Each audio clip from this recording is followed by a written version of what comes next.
supposed to be able to comfort our children. And as a father deals with his own children, how can you be able to raise children who are worthy of his calling? So I would like us to participate and also listen keenly to whatever we are going to be learning today. Now, before we begin the session, we are going to request our speakers, Dr. Oteyo, to give us one word before we begin and to also greet us. Dr. Oteyo, are you there with us?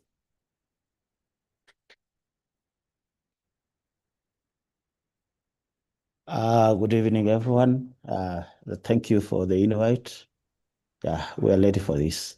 Thank you. Back to you, sir. Thank you so much. We have Mrs. Anisha. Please say something and greet us. Good evening, everybody. So much humbled and happy to be here once again. I hope you have a wonderful time learning, sharing, and just educating one another. Thank you. Thank you so much. So we are going to begin right away. Maybe Elder Mbeche, you can be able to tell us how many people we have joined in already. All right, I can see we have 14. Yeah, and I hope this is going to be a learning experience for each one of us, including those who are intending to have children, okay? Preparing. Their children are on the way, coming. This is a very important session for us. And for those who already passed this stage, we need to be able to reflect, look back, look at the things that we did. You can be able to share your experiences. And as we continue, we'll see, you'll be able to look back and see whether whatever you did has now made your child be whoever they are right now. So those are some of the things that we need to be able to look at. Friends, a child has come. You've waited for 9 months for your bundle of joy. This child has arrived. Probably you're still in hospital. I know you are so much excited. Your child is fitting in well into the new clothes. But I'm just wondering whether this is the reality. Does it start in the hospital, or there is something more that you're waiting for at home? Miss Anisha, I want you to think back into this picture when you first arrived home from hospital. And from your professional background as a child therapist, what is usually your observation, and what is usually the biggest unexpected emotional or psychological shock that parents face when they arrive home with their bundle of joy? And how does this impact mothers? And how does this impact fathers? Miss Anisha. Thank you so much, Miriam. Going back to the time I came back from the hospital with my bundle of joy, of course, it was very exciting. And I think one of my biggest shock was that I thought that, the love you feel when you've delivered your baby, you forget the pain. All of us normally forget the labor pain within seconds. And we just look at the baby's face and you're just full of so much love to give. And my biggest shock was when I came home and I realized that love alone was not enough. Like, my love towards my child did not prepare me psychologically for the demands of the caregiving that I needed to do. And to me, I imagined that, if I was going to bond, when I was now coming home with my baby, we're going to have this magical bonding moment. Those pictures you see of a mother's face looking so lovely onto the child, the infant, and it's just picture perfect joy and happiness and love. I thought, that was the reality I was going to live. But where the reality soon turned to be something else, because then the baby was crying. I couldn't predict when I thought I had everything under control, but it was so hard to keep up with the baby's schedule. Everything had to change. My sleeping pattern had to change. I had to change and adjust my time of eating, my time of resting. So in other words, I had to tune in into the child's time. And I couldn't imagine this little human being controlling my time, every aspect of my life like that. I couldn't even move far away, like even 5 meters away from the child without panicking, like, oh, are they breathing? Are they okay? And for most mothers, yeah, they can bear me witness that there's this psychological collision that happens between the expectation and then qua ground on it, like in reality, what is really, really happening. And the romanticizing of motherhood actually disappeared for me. I'm sure for some of you here, it's also disappeared. As much as you love your baby, you love your infant, and you're joyful, there is just this aspect of being overwhelmed. And to some mothers, unfortunately, some people experience postpartum depression, the postpartum period, let me call it postpartum period, which is, it's neurologically and hormonally and both emotionally straining. It drains a woman's, your body, your health, and you can deeply love your baby, but you still feel overwhelmed. You still feel anxious. You still feel disconnected and exhausted. And we've had some cases, and Dr. can bear witness, we've had some cases of postpartum depression whereby the mother refuses to breastfeed the baby completely. It's not because they don't want to, but because their mental state is not in a position to even relate well with the child. Like they can't. They're trying the level best, but it's really, really hard because again, this is clinical. And when a mother does not have enough support during this time, when you're coming back from the hospital and things are changing, things can take a very bad turn.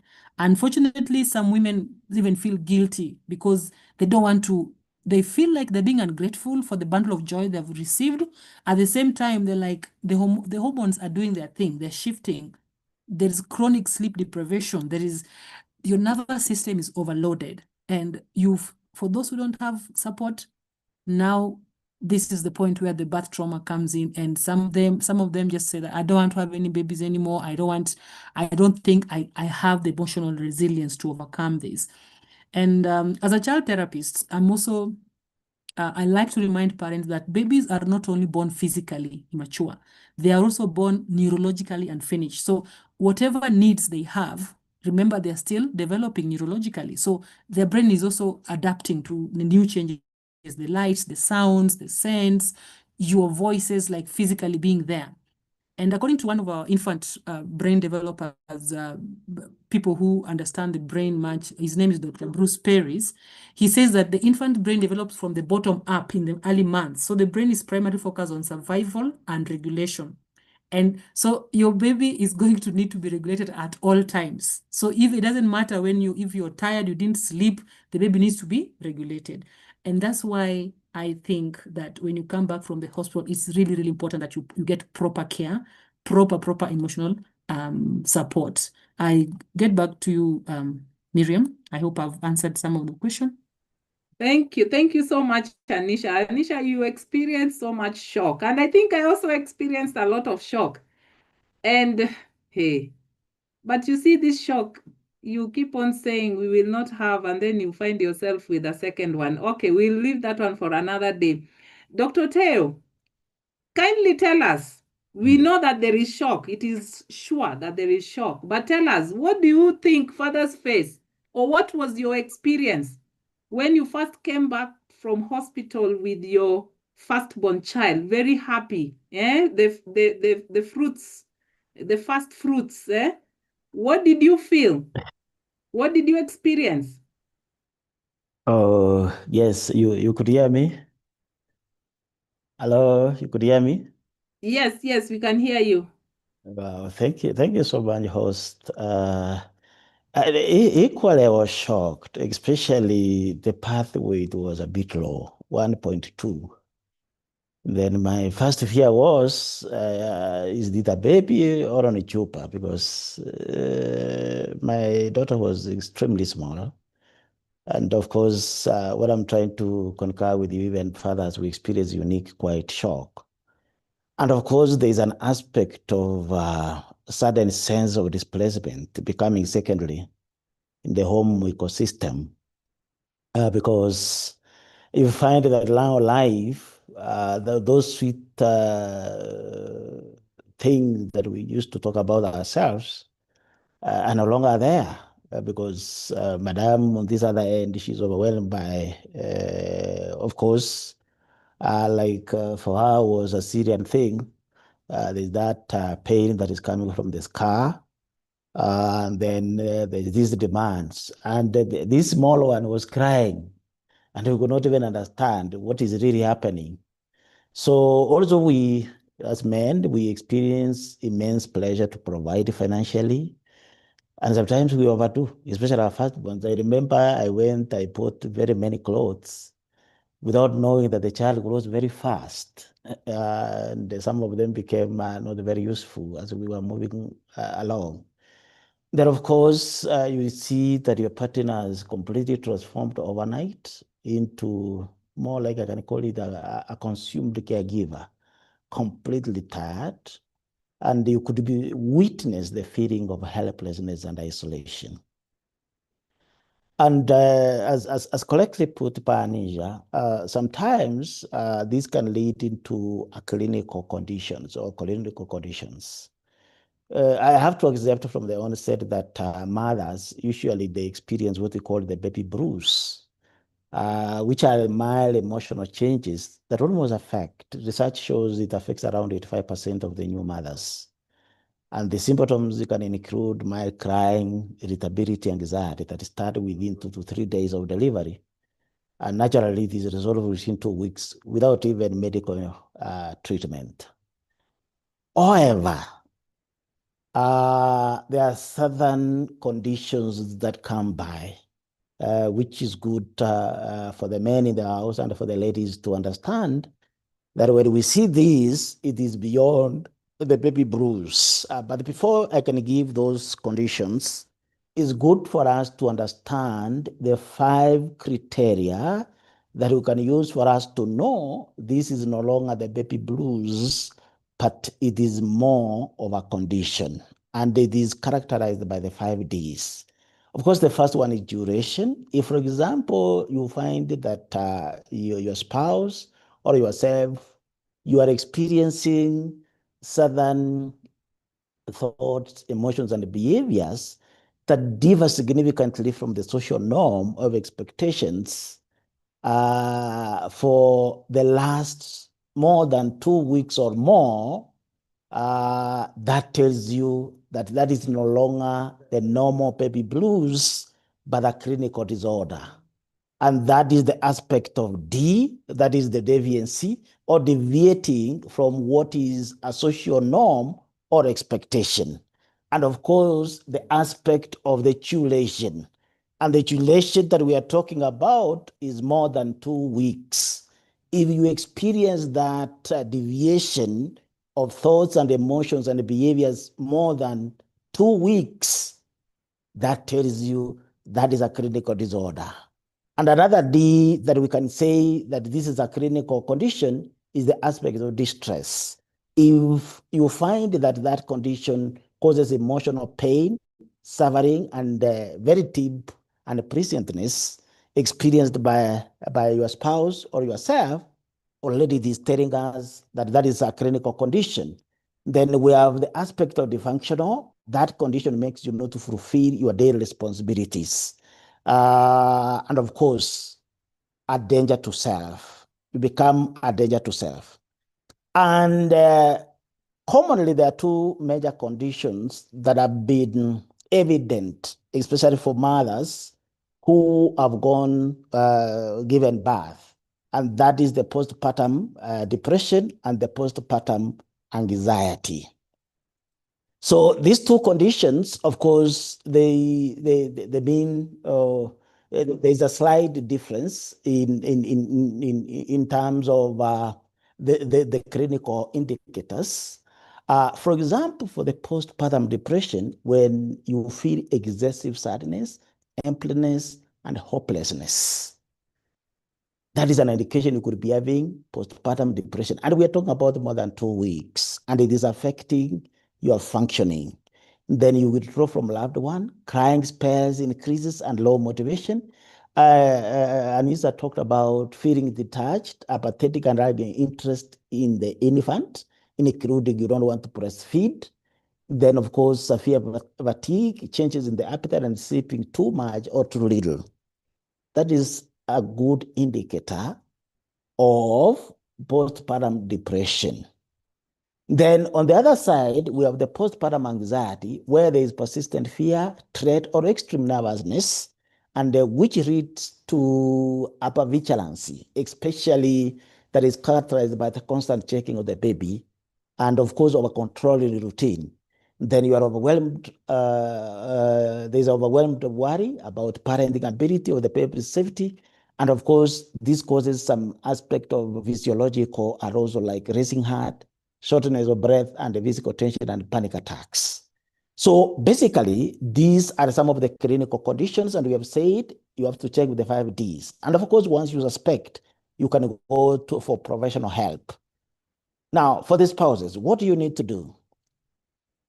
In fact, is what I call the positive ask. Please, we need to understand what our spouses are going through by checking the 5Ds. We have talked about the deviation, we have talked about danger, we have talked about duration, we have talked about the function. And if that has occurred for more than 1 week and the symptoms and signs that we talked about, that tells you your spouse, it is no longer blues. You need to support them to seek help, and practically, you can help them, either, for example, taking over the night shifts to ensure that sleep is uninterrupted. And of course, you can also restrict the feasting of the relatives, especially when they are in this state of the critical condition. So basically, what am I saying? For the men in the house, you can transform your negative as where sometimes you say, wamama wako hivo. You look at them as useless and silly in drama, to the positive as, that is, you understand them, you understand it, maybe it could be a clinical condition, and you support them in terms of seeking help and practically assisting them. Back to you, Miriam. Thank you so much. Thank you so much, Dr. Oteyo, for explaining to us that indeed also the men experience shock during this period, but also for giving us hope that there is, there is something that can be able to be done. There is help that can be able to be sought. I'm wondering whether Elder Mbeche is there with us, because I want to hear from the people who have joined what their biggest shock was, psychological shock was. So that poll is coming in, and when it comes in, kindly make sure that you fill it. You give us the responses so that you can be able to participate fully. Now, having known that we experience shock, both the mother and the father, it is important for us to be able to normalize this conversation, because postpartum can really impact our mental health. And if we talk about it, then we can be able to save families. Building on this, we also know that mothers are the #1 caregivers. Their main role is to give care or to care for this child. And it is also evident that they can be able to experience burnout. If they do experience burnout, how will this affect the baby? And how will this affect their husband or their partner? Are there ways we can be able to employ? Are there things we can be able to employ to ensure that the mother deals with the burnout, and also to ensure that she continues to have a secure attachment with the child, and also to ensure that their relationship, the mother and the father, is still maintained? There is still, the playfulness, they can still relate, they can still bond, even when they feel burnout. Miss Anisha, as a child therapist, what is your comment on this? What is your comment on this? Thank you so much, Miriam. As a baby comes home, and we've seen that some people, I think some parents also have it very easy, not easy per se, but at least it's not as bad as severe as the ones with postpartum. The bottom line is there is a difference. There's a difference in how you're living your life. There's the shock, and then there's the things that you have to adjust to. Now, I want us to, I don't know if those who were here last time remember that I talked so much about the child surrounding the environment within the womb, in the utero, when the baby is still in the utero. Now, this baby has come out into the real world, and still the surrounding, whatever surrounds the child, shapes the atmosphere for this child. Early blocks, the building blocks of who he or she is, who she will become, what she believes in, and her sense of self is going to be, it's going to come from what is surrounding her. So if the mother is having a burnout, definitely yes, the baby is out of the womb now, but now the baby is getting direct emotion. They can read the emotion, they can feel the emotions of the baby, of the mother, of the house. So if the mother is having a burnout, it will affect the child. And remember, if a woman is not psychologically okay during this period, it also interferes with her milk production. We are aware of that. So imagine this baby is not having his or her mother's full attention. The milk production, the feeding is also being interfered with. So you can already see how the brain of this child is going to be, the development of this child's brain is going to be interfered with.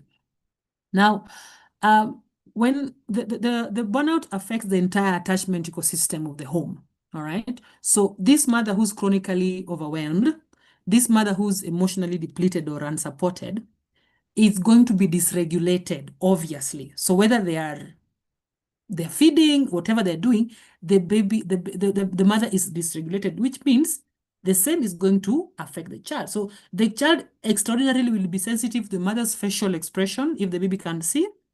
And imagine the mother holding the baby close to skin, right? And maybe the baby can't really see that far, or can't, their visual development is still not yet good. The baby can still feel the tension, the muscle tension of the mother. And there's the tone of voice of this burnt out mother that the baby will feel. This mother is going to be emotionally unavailable. Now, I know people say, but the baby cannot understand. Yes, the baby may not understand words, but sure enough, this baby will absolutely detect the emotional state. It's just like when someone walks in a room, even right now, wherever you are, and they carry this negative energy. Even without this person talking directly to you, you can feel your energy shifting, and your mood changing instantly. The same applies to the children, because they detect emotional state. All right. Now, and again, this does not mean that now parents must be perfect at all times. It is impossible. All right. But you as a parent need to remain connected. The parent need to remain emotionally available most of the time, not all the time. Sometimes you can't, because burnout can strain you. And it does not only strain the mother, but now can you imagine, as Dr. said, he's shocked. The men in the house can attest, like, you coming back to the house, you're really happy to see your wife and your infant, and then your wife is just angry at you for according to you for no reason. Right? This can also bring some tension within the family. It can make a husband and a father and a mother to kind of pull away from each other, because the mother who is burnt out is going into survival mode, and this mother, her communication style or the way she talks to people is going to change. All right, she's going to feel like she's resenting people around her because of how she's feeling inside. And intimacy, again, is going to decline. This is when most mothers we don't even look at the husband. It's like, it's me and my child against the world. And that includes you as the father, we are against you. It's not something that is done intentionally. Okay. And because as a regulated, if the mother is regulated, it will help regulate the child. If the father is regulated, it will help regulate the mother, and the child will be okay. So practically, the child, of course, at this, we're looking at the infant, and this is, I'm looking at from 0 to maybe 12 months. At this time, the best thing that you need is skin to skin with the child, with the mother. And again, last time we talked about a lot of support for the mother. So this is a time if you need maybe, I see some mother-in-laws come to stay with the family, or some relatives. They move in, they support, so the mother has time to sleep and also to rest. This is very important for the burnout, so you can work on it. And also talking about how you're feeling. Mothers should not feel guilty for saying that, "Oh, actually, I don't feel like holding my child." It's just a feeling. It's not exactly the truth, like you don't want your child or you hate your child. This is time that you be honest with how you're feeling and share, so that it helps you work with the burnout. And you need to be attuned with your child. You can't be attuned with your child if you're not honest with your emotions and how you're feeling. All right. And I know biologically, when a child cries and the mother is there, you can't stand it. So do what you can, but also try and get as much help as possible. Playfully connect skin to skin with your child. Try and the bath time should be magical. Don't be in a rush. Don't bath the baby as if you're on a production table and you're trying to do the next thing. Take your seat time. Wash the baby. Do some simple massages if you know how to do it. As you applying baby oil on the baby, just do it lovingly. Look at the baby in the eye. Talk gently to your baby. It also gives you some feeling of joy, and this helps you also regulate yourself. All right.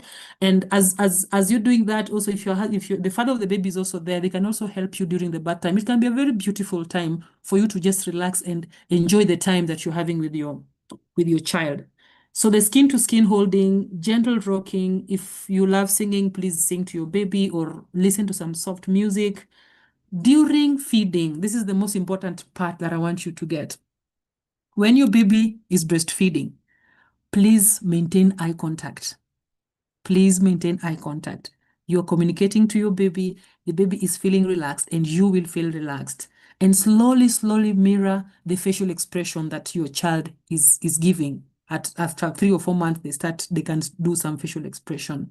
Then try and sleep when the baby is sleeping, so that you don't get overwhelmed because you lack sleep. All right. When a mother is tired, she can't be fully available for her child. Now, if the baby does not, of course, there's some clinical issues where the baby is sick. There's some condition the baby might be having, that the baby is very irritable. The ones who have colic. The ones who have colic. If there's something that you feel is terribly wrong with your child, please seek medical attention, seek clarification, so that with your pediatrician to know what is happening with your baby. So you just don't assume that, oh, my baby is being colic, because that will also make you become even more distressed and more dysregulated. So I think Miriam have shared about the playfulness. It's about skin to skin, because at this infancy stage, it's just about what they can feel. It's using their senses, completely. All right. I hope that has answered that. Thank you. Over back to you, Miriam. Thank you so much, Anisha, for giving us those aspects with regards to ensuring that one does not get too much into burnout. I'm just wondering whether Dr. Oteyo has something to add, specifically on the grace-based principles during this period when someone is facing burnout, when someone is, facing stress in the caregiving process. Thank you. Thank you so much, Miriam, for this opportunity. You made me to go back. So I have some mental fright of what was happening during our first days. We run 27 years now. Burnout is real.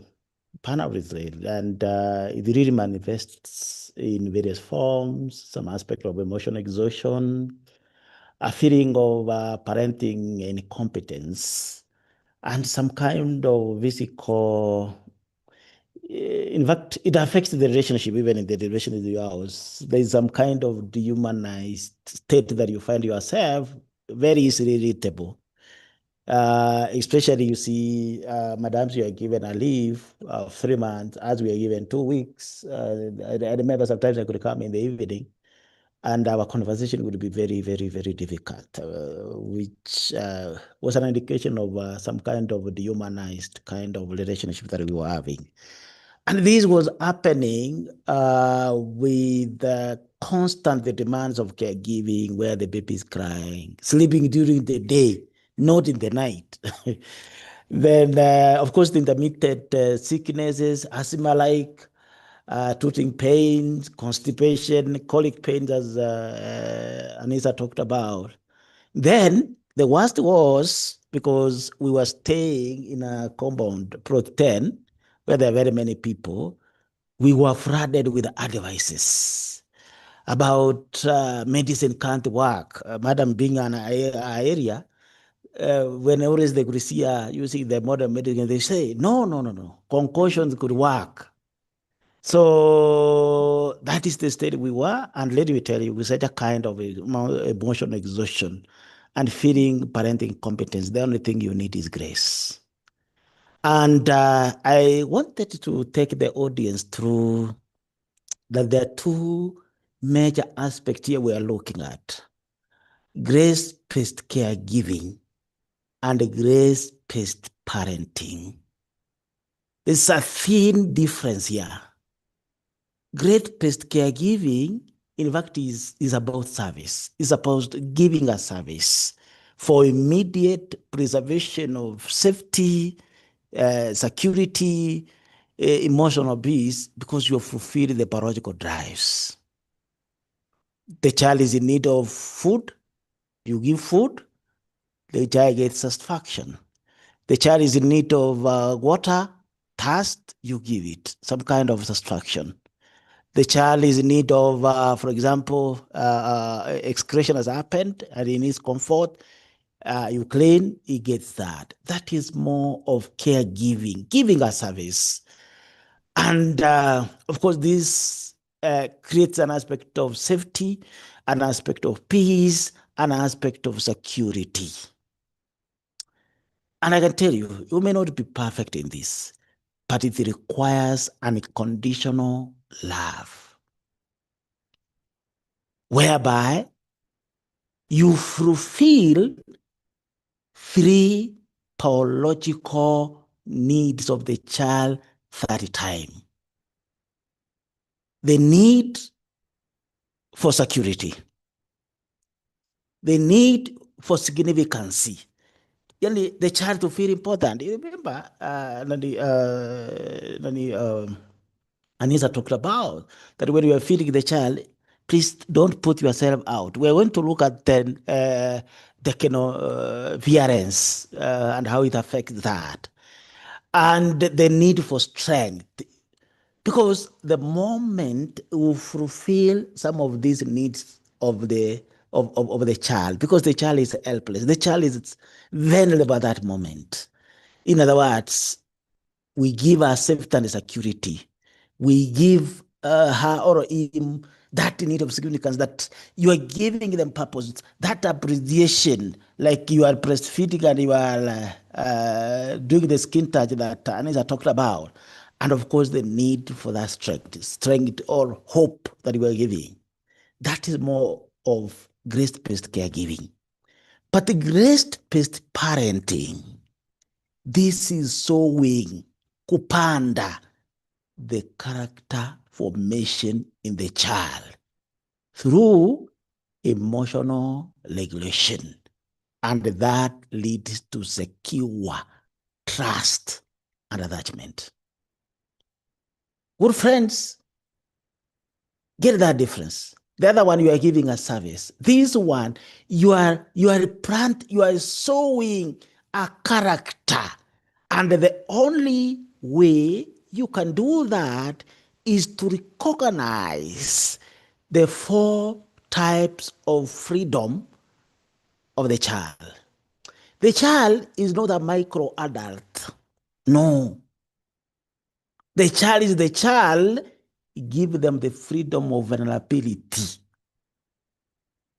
Allow them to cry, to express fear, to show weakness without being ashamed or telling them to tighten up. Quite unfortunate, sometimes at 02, unakasirika na mtoto. Please, the child is vulnerable. The child has the freedom to make mistakes at that time. We are talking about caregiving and bonding. Recognize that the children are new to the world and they possess a natural childish nature. So the caregivers, they need not to overreact to the spills, to the accident or developmental setbacks. They treat them as teaching moments.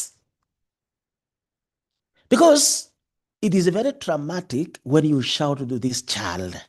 In fact, we are inculcating certain blueprint, and that blueprint at that age may be relatively permanent, and it will affect his life later. So please, let us allow children to be children. At that age of 02, we'll come to another stage where they need to know the do's and don'ts. Give them the freedom to have different candidacy. Please, children are not you as much as you are their mother or their father. They are distinct individuals. Please, children at that age, they should not match your unfulfilled dreams and rigid expectations. We come to, when we are coming to other aspects in this area, that sometimes we are so excited and so happy when a child is very receptive to the strangers. That is a psychological paradox. Because naturally, a child will be scared of a stranger. If the child is not a stranger, chances are the child could be going through insecure bonding. He looks at that stranger as a rescuer. Nitoe kwa manini, the tormentors, including yourself, especially at this time we are living in the dual career generation, where we are never there at home. After 3 months, we express the merit and we leave it to our home managers, who sometimes they have questionable background. Good friends, it's good to exercise or to give the child the freedom to grow. Give them room to develop their own freedom to flourish. So there are 4 types of freedom. That is the grace-based parenting. And we have said grace-based parenting is about showing the character formation, emotional regulation, that is very important in securing trust. And we are saying this, that this grace-based caregiving and grace-based parenting, how can we treat the children the way God treats his children, with unmerited favor, endless patience, and steady boundaries? So, my good friends, there are 3 principles that we can apply to improve our care: grace-based caregiving and grace-based parenting. The first one is the grace to imperfect vessel, self-compassion. God does not demand flawless parenting. It demands an authentic relationship. Parents must extend grace to themselves when the house is messy, when their meals are basic, even when they feel frustrated. The mothers in the house, please have some self-compassion to yourself. The second principle is unconditional forgiveness. These demands will make you not have sleep. These demands will make you not to meet certain deadlines, professional deadlines. But, good friends, exercise self-forgiveness. Exercise forgiveness to your spouse. Very unfortunate that during that time, you see, there's a way we have been socialized. Although I'm not a victim, that these ladies to cook, and the lady has just come from work, ensuring things have to work, ensure that cleaning is done. Then you are there seated, watching your game and expecting things to be done the way maybe when you are two. How I wish that the men in the house, you can exercise unconditional forgiveness. The last one is grace that is driven by responsiveness. We need to view a crying child through the lens of need, not behavior. A grace-based perspective reminds us that baby is not a project to be controlled or a discipline problem to be solved in maybe in 4 months' time. They are the image bearers of God, learning if their God is dependable based on how we respond to their cries, because we are the earthly mirror of God. So thank you. I hope I've answered that question, Miriam. Thank you. Thank you so much, Daktari, for setting a very solid foundation on what grace-based parenting looks like at this period of 0 to 2. Yeah. So apart from just focusing on our burnout, apart from just looking at the child that you have, feeling that you don't want, there are certain things that we need to do to ensure that we are raising up this child worthy of God's kingdom. And I think I never looked at it from that perspective. Forgiving yourself because you didn't meet a deadline, giving care conditionally. Sometimes we would do it like, kwa sababu niko na mtoto sasa nifanya aje. We need to move away from that. So thank you so much, Daktari, for bringing us up to speed on what grace-based principles actually look like at 0 to 2 years. But there's something else that I'm coming to ask you again. And before I ask that question, I just want to request for the second poll to be put up so that we can be able to respond to that poll. How has sleep deprivation and heavy demands of caregiving affected your marital relationship during this stage?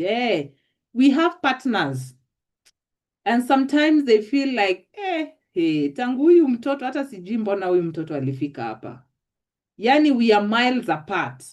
How has it affected your relationship? So respond to that poll. We will be able to give feedback at the end. But Daktari, I just want to ask you again. You have told us that we need to employ grace-based parenting. What is the core focus? What is the goal? And what is the psychological tension an infant experiences while transitioning from the safety of the womb to external caregiving? And how do these tensions affect their bonding with their primary caregiver? Tension, early tension. how does it affect their bonding with their primary caregiver? Daktari. Thank you so much. You could hear me, Miriam, still? Yes, I can hear you very well. Thank you so much. Thank you for that. I need to say that for the mothers and the fathers in the house, even those who are past this age, as we said, our target is not just those who are parenting, but you can be a source of wisdom for this. I think I would answer that question from two psychological theories. One theory, we call it psychosocial developmental theory by Erik Erikson. And I would also answer that question using the Sigmund Freud, who sometimes we call the father of the modern psychology, psychosexual stages. For Erik Erikson, there are around 8 psychosocial stages, and for Sigmund Freud, there are around 5 psychosexual stages. But I will focus on of 0 to where our 2 years end. So I want to begin with the psychosocial. I will deal with it 0 to 18 months because they rhyme. 0 to 18 months of the baby, which is still we are under the caregiving and bonding, according to Erik Erikson, the children are experiencing what we, a psychological tension we call trust versus mistrust. According to this theorist, he said that if, for example, we give the child what he or she needs, which are the biological drive because he's unable to provide for himself, what is likely to happen is the child is likely to develop trust, the ego strength of trust. If that does not happen, either because of inconsistency or ignoring the cries and emotional coldness, or leaving an infant to distress alone, the child develops mistrust. And the child is left deciding if the world and the caregiver in it are safe and reliable. That's why I'm really worried when mothers brag around saying that my child is so good and apenda again. That should be a danger signal. My mother, the ladies who are here. That is a danger signal that your child is giving you. You need to investigate that or manager. What is this that is doing to my child? That the child is looking at the strangers as rescuers, not even me. And I'm not saying that is everybody because we have personality and temperament differences, but as mothers, get empowered and understand that. And what is the cause of this mistrust? It is because of inconsistency. It's because of rejection. And we talked about the phone. We talked about the use of a TV as a surrogate caregiver. Very unfortunate that mothers, they put on the TV with the music, gospel music. Kwanza saa ICDN zinapendwa. As you work, I'm telling you, you are creating mistrust in that child. We're going to see the effects towards the end of using the TV as a surrogate caregiver. But my parents who are listening to me, please, can you use what we call the great pest principle, which could be a very good antidote to the mistrust, by providing physical warmth, eye contact, and the presence when the infant is overwhelmed, teaching their nervous system that they are safe.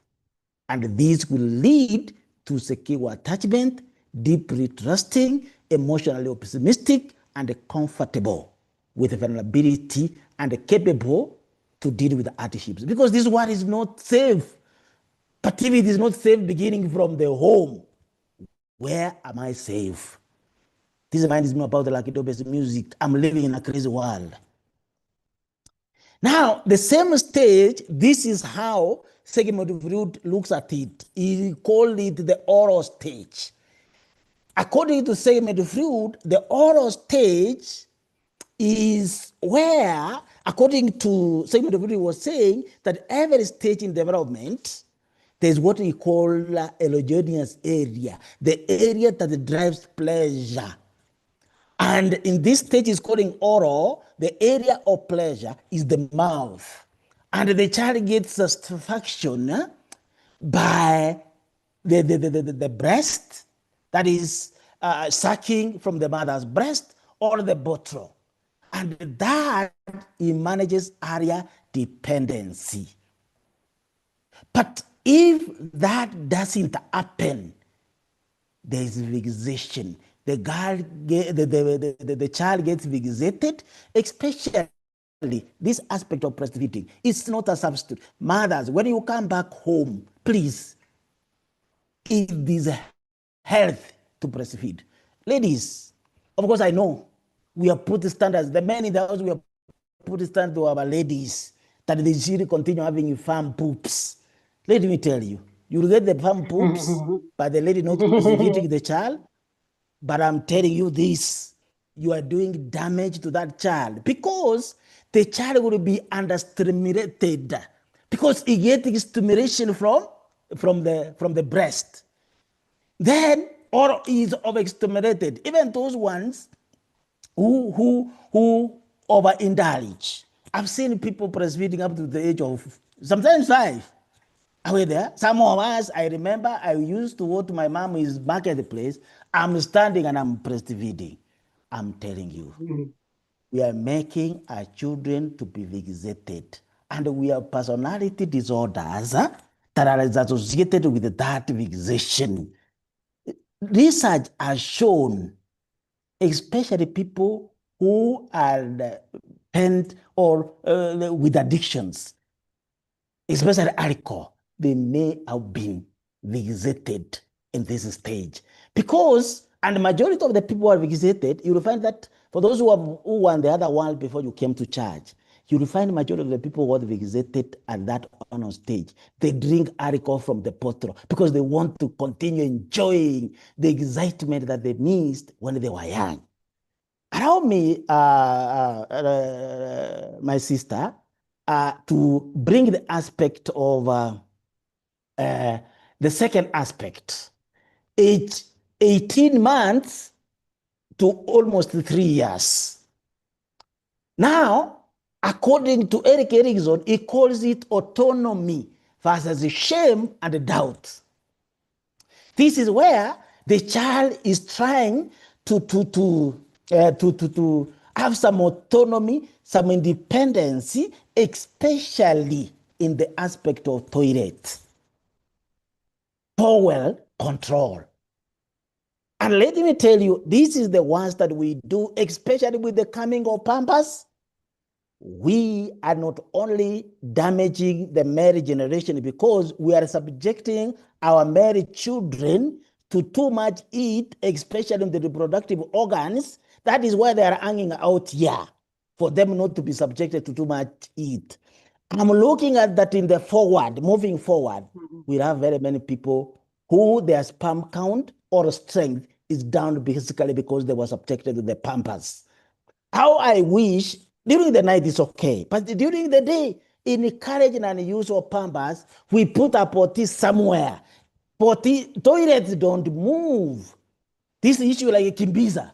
No, you put a potty somewhere and you begin encouraging it through reinforcement in the child. The first day you may not do it, but I'm telling you, the child will continue moving towards where the toilet is, where the potty is. And we say in psychology, you can give what we call shaping.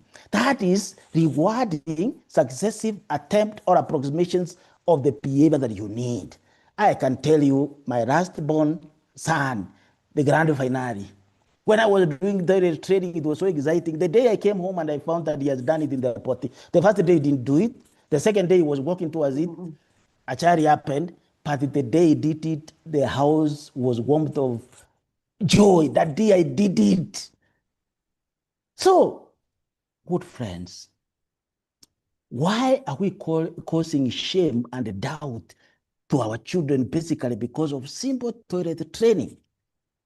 A child wants to stand and falls, the best you do is to shout. Please, how many parents here who had wished that their children to begin moving, they are not moving because of developmental delays? You are shouting at the child. What are you causing? Doubt and shame on that child.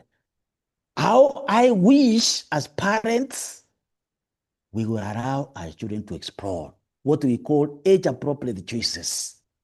Create a safe environment where they can try, fail without criticism. Then at the same stage, we have the anal stage.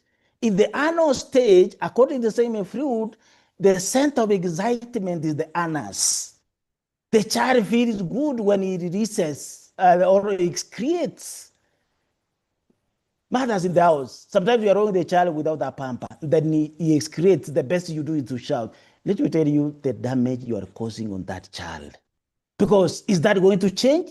The child has messed you up. You need to appreciate how many parents are struggling with constipation. I'm telling you, our firstborn son, we really struggled with constipation. We were struggling.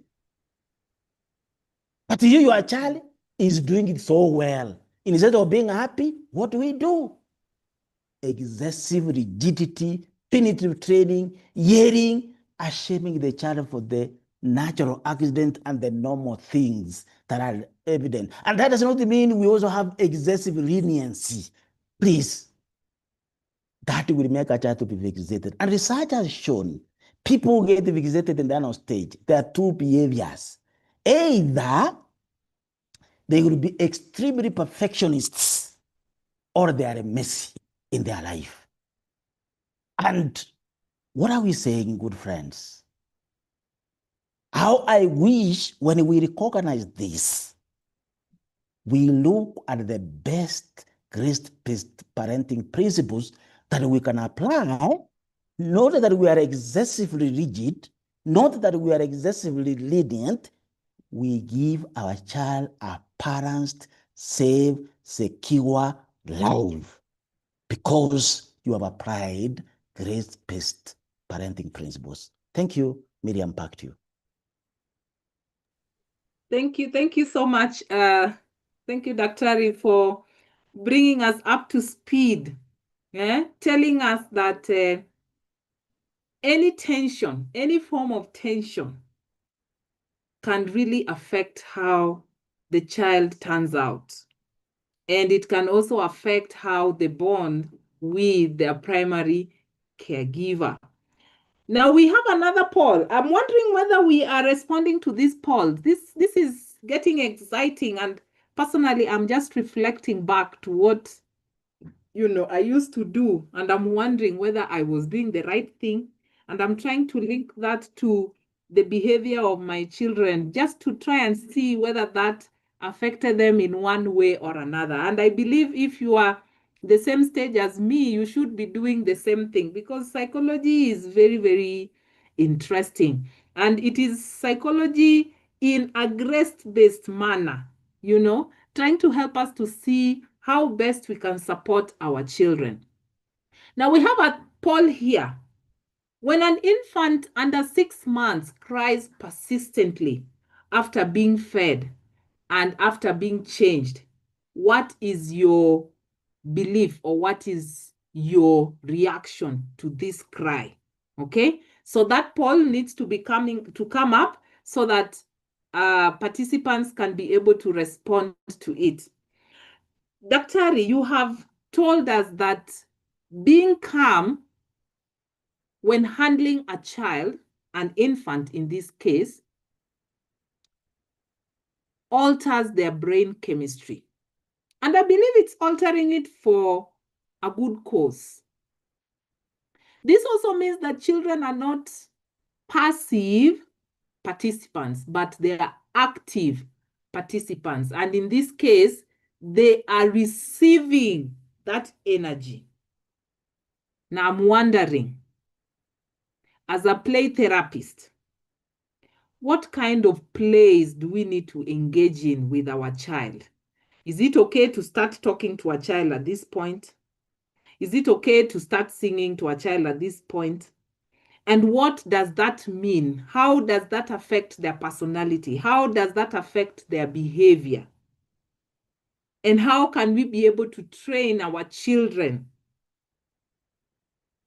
in the best way possible to ensure that they have a secure attachment loop?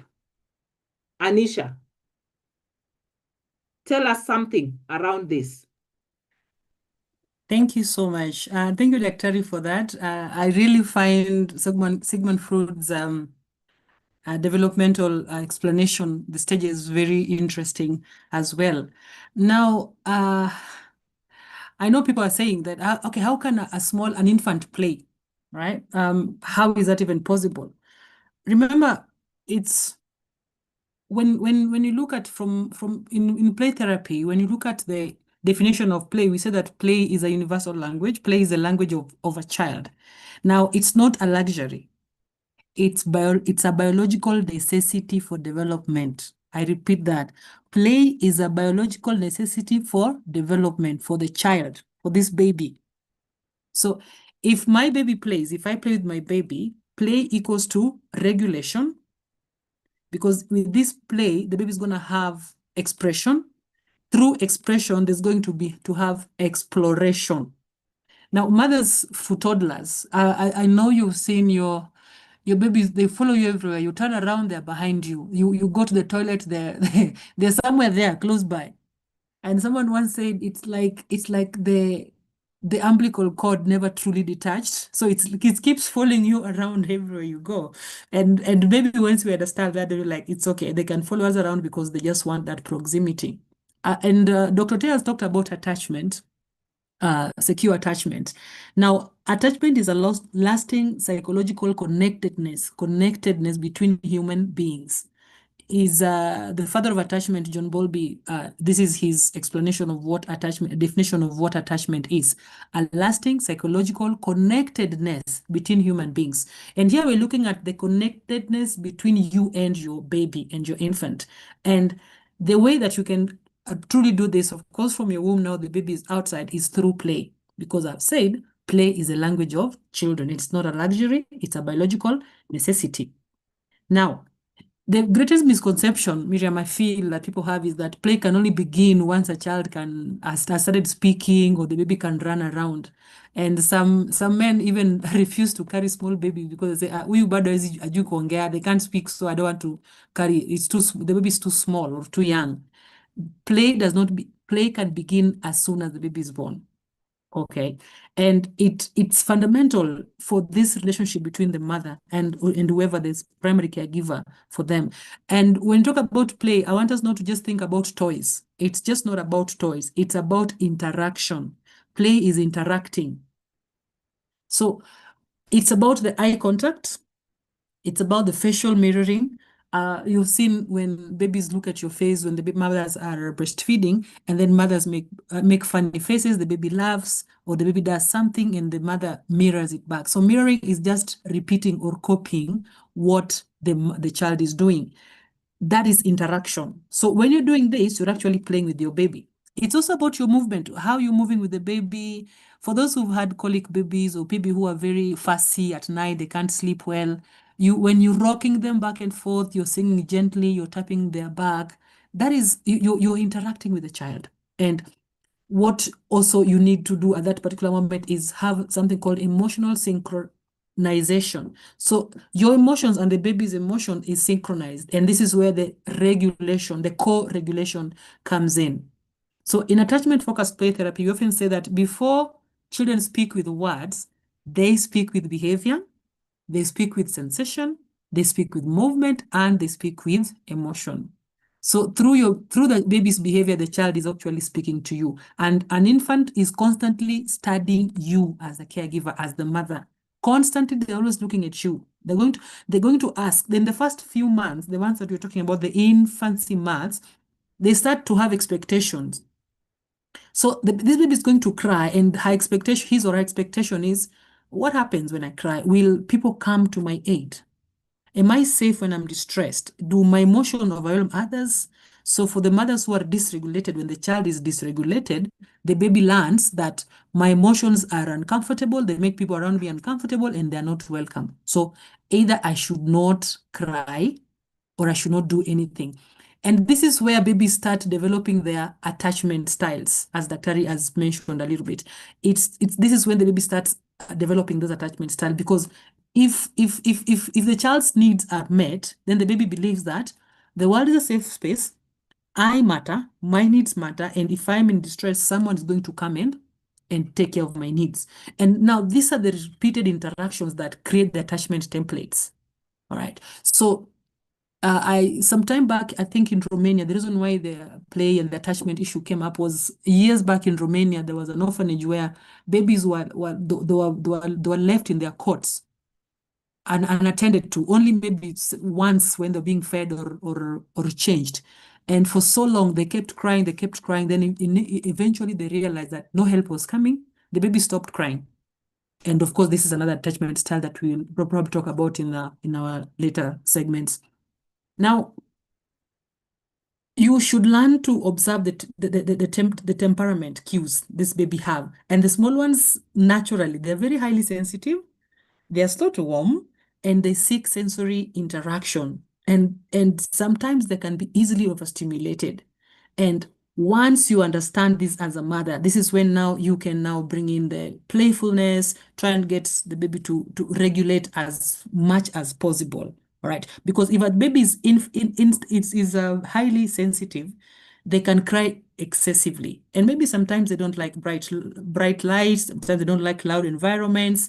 There's something chaotic around that's making them to be overstimulated. So be aware of the environment, understand how their nervous system works. All right. And as you're mirroring the child, you're going to help the child also mirror back what they're seeing you do. So if you're overstimulated and you're angry, the baby is going to pick that up. If you're playful and kind and gentle and at least just reassuring the baby that everything's going to be okay, the baby is going to learn that. And the best technique to do is through play, as I said. Use the sensory as much as possible, because this is the time that they are learning and they're understanding their body, how their body works. So when the baby is cooing, as a parent, gently coo back with the baby. The baby is going to give you signals.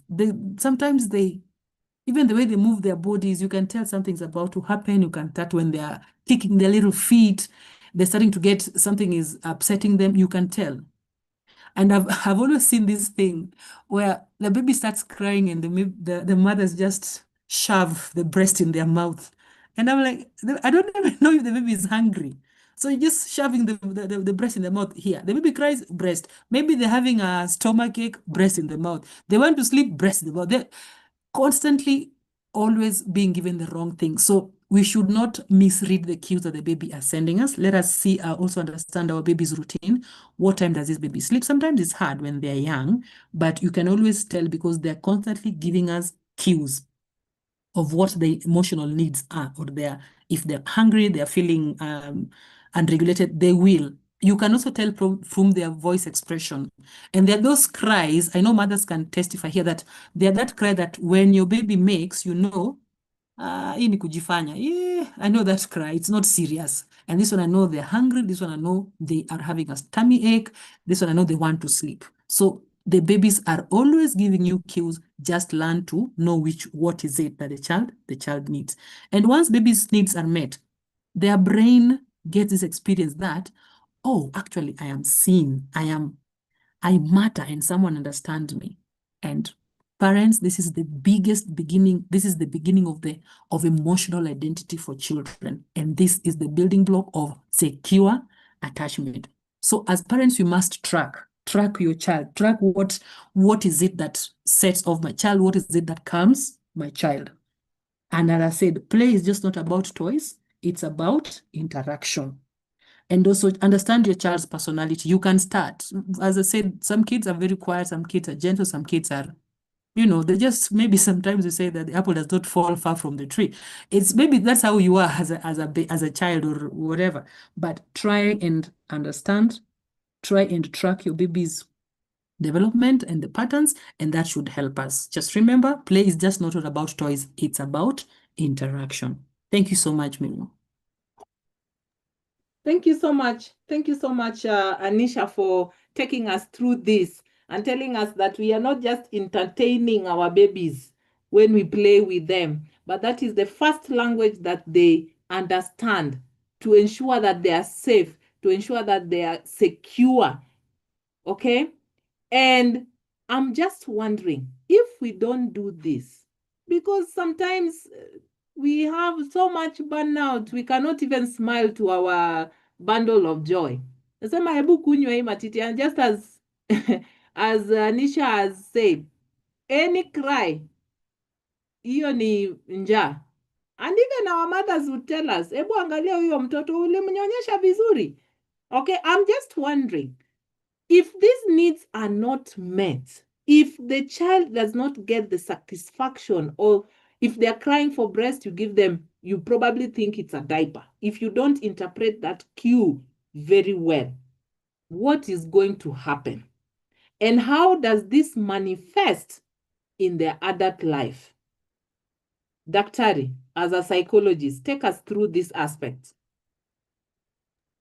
Thank you so much, Miriam.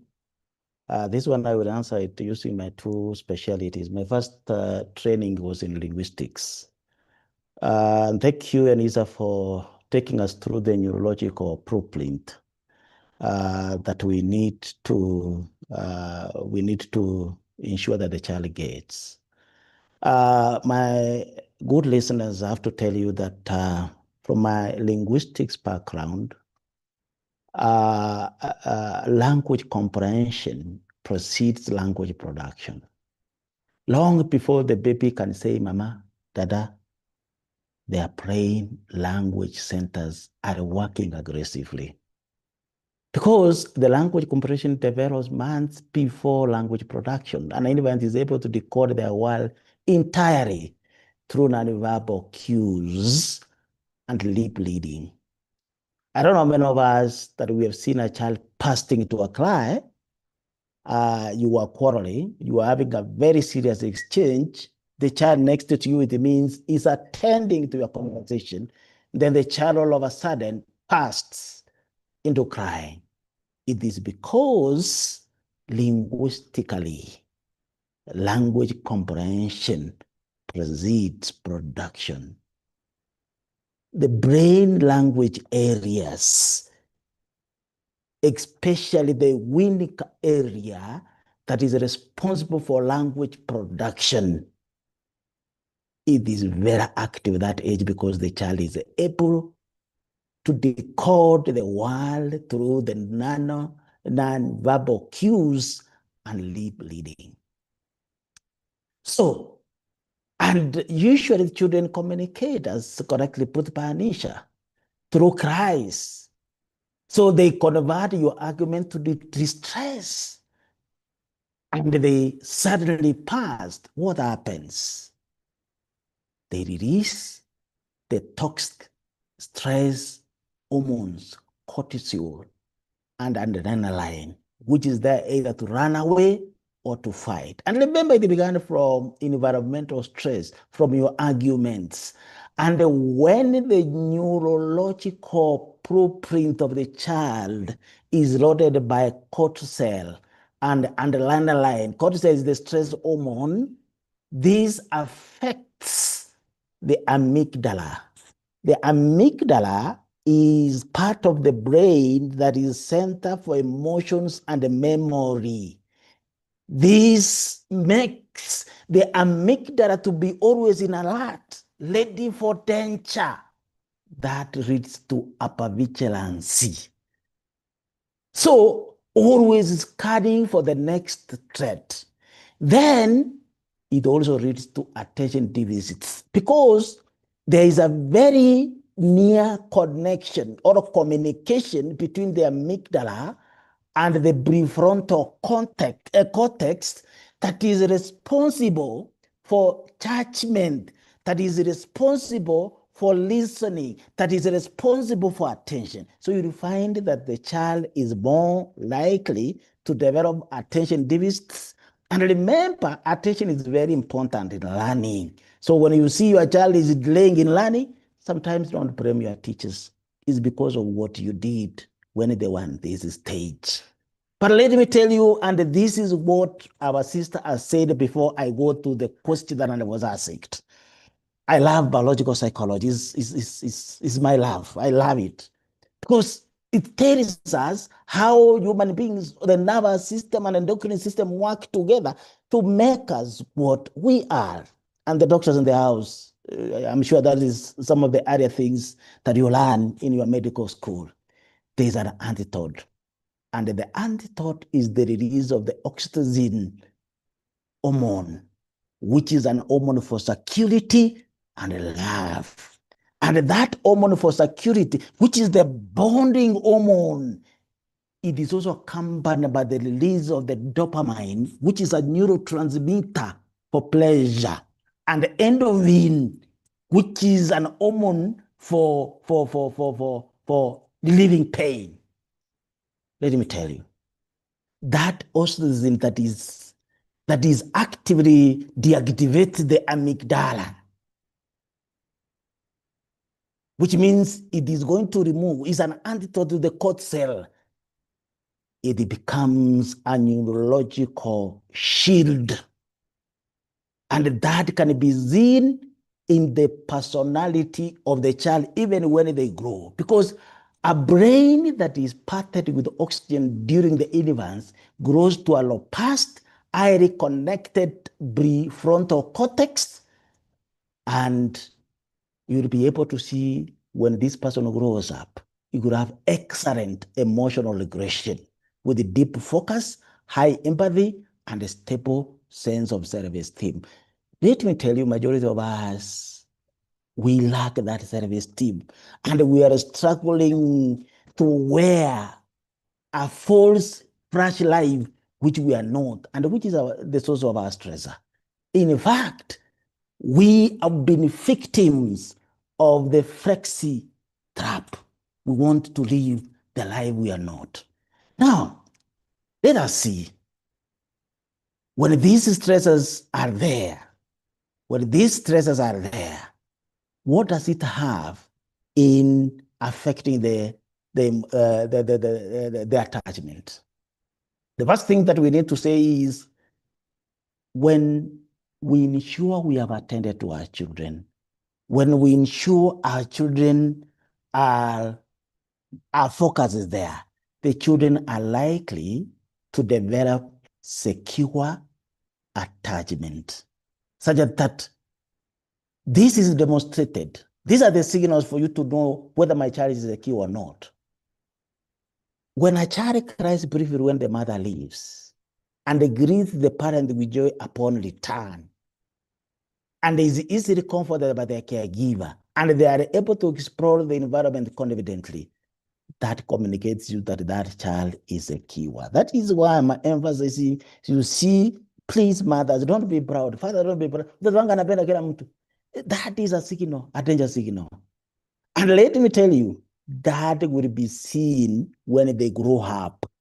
These are the people in their romantic relationship or in the ordinary relationship. They effectively communicate their needs, they trust their partner, and they form deep intimacy, and they can handle their conflict constructively, and they do not fear even when they're alone. But on the unlikely event, you subjected the child to an environment for them to feel unsafe, for them to feel insecure, for them not to trust you. We have three types of dysfunctional attachment. The first one is anxious, preoccupied attachment, whereby the child is distressed by separation, but when the parent returns, is angry to that parent. At that age, they are difficult to shoot or to come down, tantrums, and they explore very little. They are hyper vigilant. And let me tell you, when they grow up, if nothing is done, if no intervention is done, These are people who are constantly over our apartment. They are ever wanting to be validated. Your partner feels bad if you don't tell them that this is okay. Even when you strongly feel it is not okay, they feel offended about that. They overanalyze the partner's mood swings, and they require constant reassurance, and they can be overtly codependent. Another example of a dysfunctional is what we call dismissive avoidant. When they're young, this is what the children show. They show no distress when the parent leaves.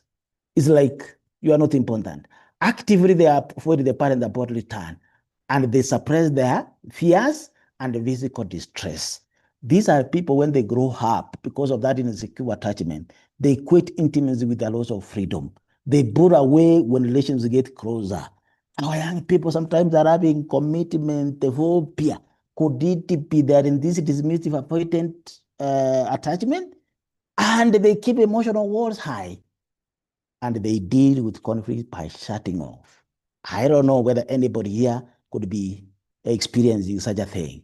And then the last one is what they call disorganized or fearful avoidant attachment, where the child gets confused or erratic, approaches the parents but turns away, shows fear towards the caregiver, and looks back and forth for these associates. And when these people grow up, dissipate, they crave for love, but they fear it. They are trapped in what we call come here, go away circle. They are in between. They're having a lot of ambivalence. And they see relationship as inherently unsafe and high risk for volatile and toxic relationship. So my good parent, my good parents here, let me tell you, the worst is it even affects their spiritual connection with God, because we are the earthly mirrors of God. And when we are cracked, my good friends, that is how the child will look or struggle to deeply experience God's grace.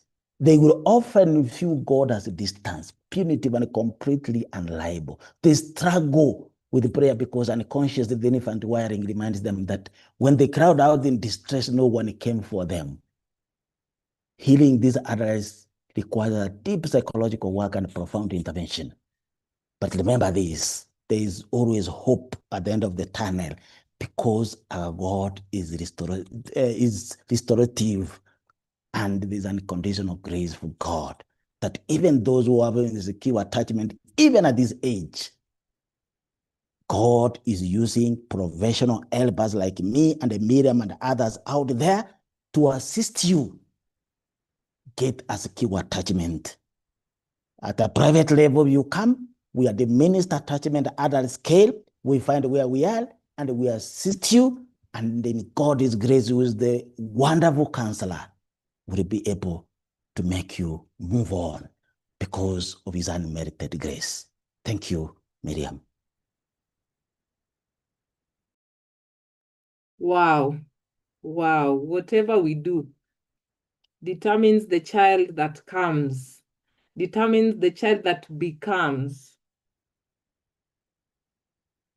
You don't give the support, you don't give the care the way it needs to be given, and that is demonstrated, or that is seen in who the child is in later years. Having this background and considering the kind of environment we are in, not many of us usually are within the mother stay home. Very few stay home as mothers to take care of their children. Many of us are career women, career husbands, but we still need to give this support or this care to our children. In this kind of scenario, Miss Anisha, how can we still be able to ensure that a child gets a secure attachment, so that we don't see people who are detached when they're adults, who cannot be able to continue with relationships when they're adults, who, they fear others leaving them when they are old. How can we still be able to ensure, even with people who are working, career women, career men, how can we ensure that our children still get secure attachment? Anisha.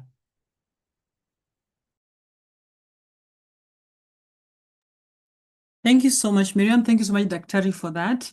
Now, the key characteristic of attachment, of secure attachment, something called proximity maintenance or proximity seeking. So every child needs to be close to the primary caregiver.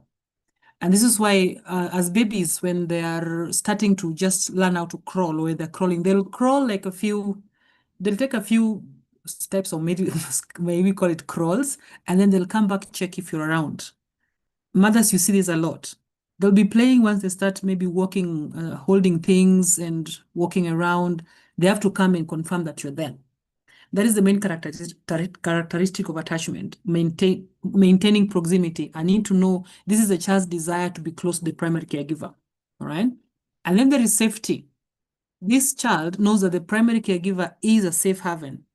So the responsibility of the child, the parent or the caregiver, is to provide a sense of safety and security, especially in times of distress for this child. And the child learns that my caregiver is my secure base, because they act as the foundation which the child can explore the world with confidence. So picture a child who's crawling around, the mother is maybe doing other things or doing something in the kitchen. They crawl around, they tug on the mom's skirt. After a while, they kind of move somewhere far away from them, then they still come back again. So they know that I can safely explore the world because I am safe. I am safe with my caregiver. Now, the thing that also Dr. talked about the attachment, the secure attachment, I want to add is separation distress. So this child is able to be relieved or to be comforted when the mother comes back, or when the caregiver left and came back to them. Now, how do you make sure that this child continues to have safe or secure attachment? We continue to be present. And being present means that I am available to my child when they need me emotionally, not just, I know nowadays we have gotten this habit of giving presents instead of giving our presence. So we overbuy. I like what Dr. said of buying so many clothes until it too many clothes that the baby outgrew so quickly, or some they were not able to wear. Now, not that kind of buying, but I'm talking about spending a lot of things that you think your child needs, buying all these toys, getting the latest gadgets, having the best, I don't know what, a rocking chair, a hammock, whatever it is that you're trying to get. Yet you're forgetting that your child needs your presence. And for fathers also, don't feel left out. This is the best time also for you to help this child develop secure attachment by you being there present, by this child knowing that my father provides this space where I can see the masculinity, but also in a form that is very gentle and caring. So they don't attach masculinity with something that is violence or something that is not understandable, something that is to fear, but they feel secure in your presence with your masculinity because they can see it, right? So, developing a secure attachment in a child also has to do with you yourself as a parent. What is your parent? Well, what is your attachment style? And how are you parented? Because apparently, as much as we don't want it, we don't want to admit it, most of us, we parent how we were parented. So we have kind of copied a bit of our parents' parenting style, and that is how we are parenting our children. But the good thing is that once you are aware of what parenting style you had as your parents had for you, you can choose a different parenting style that works and suits your baby. Because through your parenting style, this is what's going to help this child develop their own attachment style. As you said, their secure attachment, the insecure attachment, the avoidant, the ambivalent, the ones, there's different meanings, but different names, but the same one that Dr. has spoken about. Where I like the ambivalent one because I don't like it per se, but I say that it's the most confusing one, because this is where a child appears to be very nice, they're very happy, they look like they have everything under control. But deep inside, this child is constantly questioning her self-worth or his self-worth. These are children who come and out, they want to do everything. If they're in classroom, they're always raising their hands. I'm not talking about the kids who are very assertive and those who are just bright. No, I'm talking about kids who are struggling. It's like they're standing on top of a mountain and shouting, "Hey guys, I'm here. Please see me." Like they're waving their hands, like, "I am here. Please see me." This comes from how the child was parented. This comes from also some other aspects that surround the child, probably trauma or advanced childhood experiences. Okay. So for me to make sure that my child has secure attachment, I have to have proper routine that makes this child feel safe. Remember the fourth thing: proximity. How close am I? All right. And also there's this issue that we can't really avoid. And this is the issue of having different caregivers helping us with our children, with our babies. Remember, the child imitates and emulates and absorbs the environment or the atmosphere of the person next to them. So can you imagine between 0 to 12 months, you've had, like, let's say 6 or 7 caregivers, house helps? Again, it's something that we can't control at times, but I just want you to picture that 6 or 7 caregivers with 6 or 7 different personalities, and all these personalities are your child is absorbing, because your child's brain is like a sponge. It absorbs whatever it's given. So if your child's brain is like a sponge and you put this sponge and you pour in water, what's going to come out if you squeeze it? Of course, water. If you put milk in this sponge and squeeze it, what's going to come out? It's going to be milk. So whatever you put into the child is what you're going to come out of it. And I know this is a very thorny thing. It's a very hard, because sometimes our jobs, the modern life just runs too fast and we can't keep up, and we must employ this house help. We must seek for external help from wherever, so that we can do our works and also be there for our children. But the fact remains is that every single person who comes in your child's life kind of leave an imprint in your child's attachment style. And that is where, Miriam, I think we really need to be careful and be intentional with who spends time around our babies and what we do with our babies, what we are giving them. It's very, very important. Be intentional, be available when you can. I hope that has helped, Miriam. Thank you. Thank you. Thank you so much. Thank you so much, Anisha, for taking us through these aspects of bonding, and who comes close to your baby determines what your baby is also going to become, and also for telling us how we can be able to enhance secure attachment. Now, the fathers in the house, there is a poll for you there. How have you been engaging in caregiving for your children?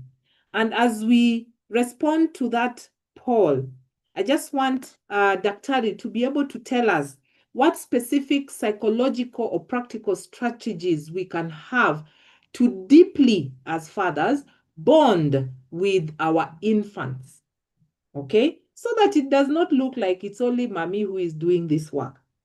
Yeah? Tell us how the fathers can be able to bond deeply with their infants. Daktari. Thank you, Miriam. Before I indulge on what you've just asked me, it's good I talk about the elephant in the room, and that is our house managers or our home managers. I know, as correctly put by Anisha, this is the person who spends, especially for the working class, with a child for more than 10 hours. And sometimes, innocently, because of that attachment, some of us here, before modernity came, we allow them to sleep with our children. Of course, modernity nowadays, we have a separate bed for our children. And I know our ladies here, sometimes you can be very insecure. Because men are scavengers. But I wish all the men could avoid being a scavenger to create that unnecessary security that makes the madam of the home to chase away and keep on changing changing the housekeepers. I want to share my one testimony that I kept a house help for 14 years. We released her this year because our kids were grown-ups, but she continued taking care of my mother. And when my mom passed on, we released her. And the mom requested we need to give her a reward of a female cow or a Eva. I can tell you that I wish the mothers in the house, those who are still in it, don't just for cleaning skills. Please, how I wish you also look the little time you spend and you are asking the person, because majority of us, we don't go to professional places we get them from our relatives. Can you check the emotional warmth of this house manager? Can you check on their responsiveness and the tone of the voice? Because we like it or not, in these modern times, this is the person who's going to spend most of the time with your children. In fact, when we received this lady, I shared with you sometimes I'll hand my family as a company. We needed to include her in the family nomenclature.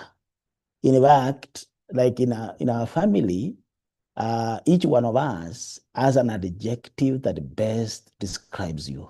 In fact, that lady, we did it together. And we got the name Tolerance for her because she could relate a lot of nonsense from me, from the mom, from the children.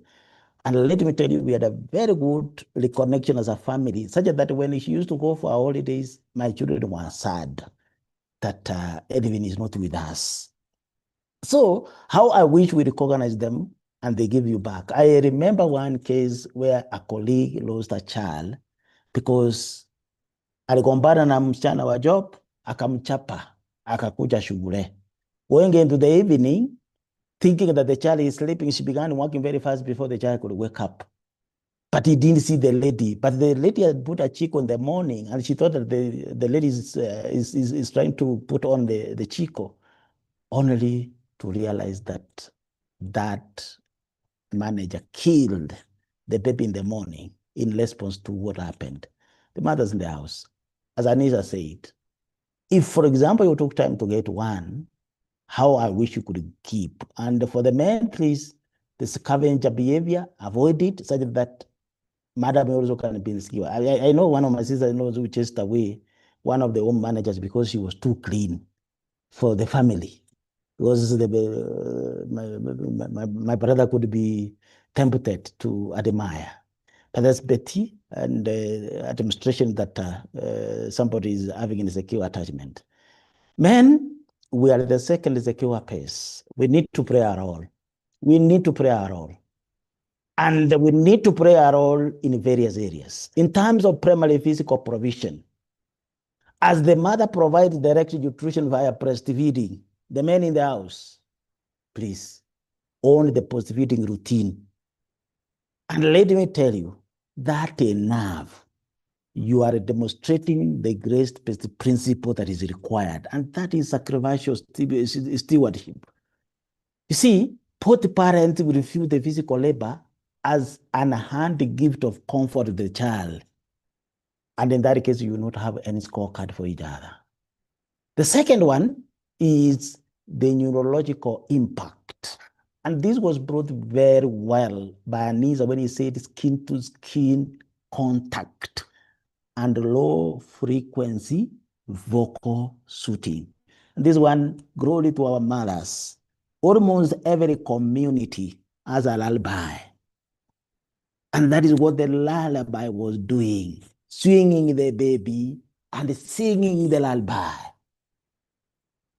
I'm telling you, as the mothers have a primary biological and emotional regulator during feeding, for men, skin-to-skin touch, and where need be. Who said that in the modern world, Miriam, you couldn't sing when your babies were young, that nice soothing lullaby. And I wish we could know that our national anthem was generated for Malala being one of the community in this coast. And these demonstrate unconditional responsiveness, meeting the vulnerable neural needs rapidly without demanding any behavioral compliance. The second area, as far as we can behave, is the psychological function. We are the second skill pays for the child. Because the father we need to provide safe strength to explore the world. As the mother secures the inner art, the fathers were there. Because at 18 months to 2 years, this child can be guided even within the sitting room. And the child, remember we talked about autonomy versus shame. We are aiding this child to feel independent, right? Which is a positive construct, which is an ego strength. My father, the fathers in the house, please do something. Then another area is the play and the stimulation. This is Dr. Anisha's area. I'm really excited. Miriam, thank you for this connection. Play plays a very major role, fathers. How I wish we begin engaging our children in physical and stimulating simple plays, including, I don't know how I'm going to call it in English, or tickling, the tiki that we used to know. That is good enough. Where did it go? We no longer do that. Let me tell you, what are you doing as a father? You are building resilience of the child, because when the child play love and temple play and allowing failures without shame, we are giving them one of innate freedom of making mistakes. Lastly, the theological or spiritual dimension. Fathers, we have God-given mandate of being priests in the home. How I wish as fathers we fulfill that grace-based headship through active service. I'm telling you, especially at my grand finale, because we were deliberate. We got our grand finale when we had sort of our differences for those who are in the other seminar. I can say harmoniously we are together with Madam after my 14th year, and many things are happening after that. I can tell you, we could listen to our nice music and we see a baby kicking the mother very hard. And when we are listening anything else, nothing is happening. How I wish here, the fathers, please take charge. Take charge, take your roles, take your offices, and don't overstay in one office. You will demonstrate God is nature of absolute nurturing comfort that is bred with strong and protected security. I wish those of us who failed were correcting and giving apologies to our children. How I wish young people can implement this. Back to you, Miriam. Thank you so much, Daktari, for telling us that men also need to participate. It is not only a mother's thing, but men can be able to participate. And Daktari has clearly outlined 3 aspects through which men can be able to participate. They can caregive, they can lead spiritually, they can also play with this child. It is very, very important. And through that, the child can have secure attachment also with the father. Sometimes the father say, huyo apendi kucheza, huyo ni mtoto mdogo, or mama, mtoto wako analia, hebu angalia huyo mtoto. It is high time that our fathers get involved, so that later on in life, you don't begin crying that, oh, my child does not come to me when I come back home. It is because you did not attach to this child when they were young. So this is an opportunity for you as a father to be able to come through for your child, to be able to, support your child in various ways. Now we are coming to the end of this workshop or this seminar. And one question, you've seen a poll saying or asking, what areas do you find more challenging or most challenging to practice consistently in your home? Which grace-based principle do you find challenging to practice consistently in your home? We are not saying that we are perfect, but these things are things that can be able to be learned. Yeah. So which one do you find more challenging, and which one can you be able to improve on? Even as you respond to that, I'm just looking at Anisha. She said so many things. We need to securely attach to our children. And I'm calling Anisha and asking her, what strategies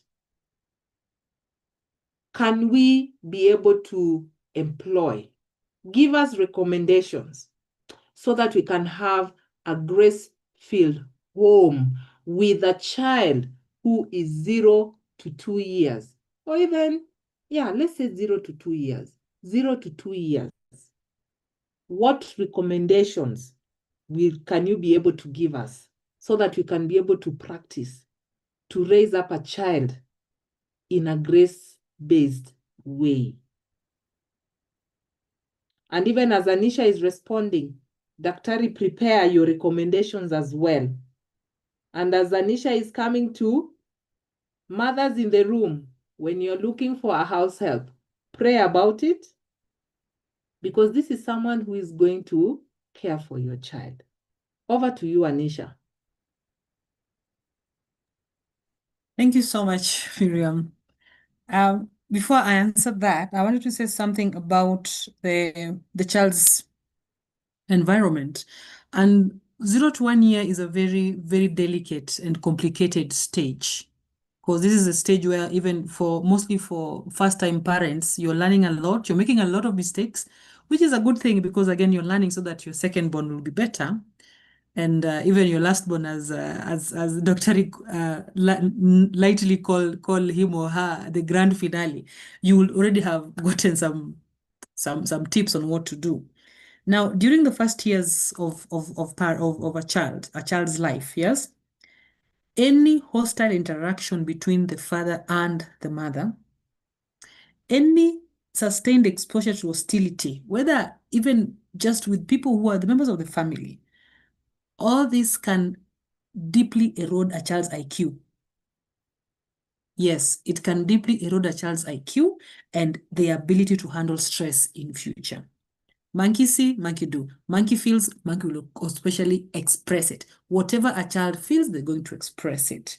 So it's really, really important that the caregiver be stable. The parents at this stage try to be as stable as possible so that you help the baby's brain, his brain to develop in a better way, that their nervous system is also very, very healthy. Back to what Miriam has asked. What can we do? What are some of the structures we can put in place, especially at this age, so that we are raising our children in a grace-based manner? Now, remember that babies, above all, they will seek safety. When someone comes in who's a stranger, you'll see at this point the baby runs to the familiar person, the familiar figure. If it's the father or the mother or the auntie, they will go. So when you try to hold the baby, they will, like, you know what I mean? They will try and run away from you or avoid you. So at this point, these babies are seeking safety. But above all, they are seeking attachment. Above all, they're seeking attachment. And this baby is asking themselves in the head, am I being touched enough? Am I being fed? Who is a safe person? And if the child is not able to find safety through bonding, right, the baby's nervous system is going to wreak havoc, all right? And this will affect a child's behavior very badly. It will affect the child's behavior. So remember here, we're trying to help parents understand that attachment here is vital. It's so, so vital. You have to find ways to attach to your child. There's something called routine. Most of us are doing it. We have routines where this child knows that from maybe from 10 a.m. to 12 a.m. they are having a nap, or noon, afternoon to something, they are probably eating, they're being fed, someone goes for them for a walk, or whatever it is that they're doing. There is routine. Routine really, really helps a lot in establishing a structure that this child feels safe, where the child will feel safe. If you've ever left your children alone in the house with no adult and you go somewhere, when the moment you leave, they seem to be hyper, or they're doing things that they shouldn't do, either jumping on the couch, doing just such things they shouldn't do. For most people, it looks like these kids are being disrespectful, they're being vichwa ngumu, they're just being naughty or cheeky or doing that. To us play therapists, we're looking at this as a child who's very scared. Scared children do scary things. I repeat that. Scared children do scary things. Most of this the fear that we see will not come out as someone a baby sitting in a corner and crying and doing all those things. It will come out as acting out or crying or throwing tantrums, doing things that they shouldn't do. So from the age of 2, they might not appear that because they're young at the age of 2, but what's going to happen, the baby is going to behave in a manner that will show that this baby is not feeling safe. Let us have routine, because routine keeps the baby feeling safe. Remember what I talked about safety. It's very important for a child. Be the safe space for the child, but also have proper routine that the child does. And we also, at this particular age, I really, really discourage parents to avoid screens, avoid that phone if at all costs, especially from from 0 to 12. Please avoid the screens completely. I'm sure sometimes we do that to distract them. Actually, it's actually to distract them from us, or us from them, whichever you use it. It is not really safe for your child. Whatever they're seeing on the screen, the lights, the color, the excitement, the way the colors excite a child's brain, it's overstimulating for a child's young brain. And then you wonder why your child cannot even do one thing for more than 3 or 4 seconds. They've been used to the constant flicker and changing the colors, the noise, even the amount of excitement that comes. It actually makes their adrenaline, their dopamine level to rise. Dopamine is the reward hormone, the reward hormone that makes them like, I need to get this so I can get this.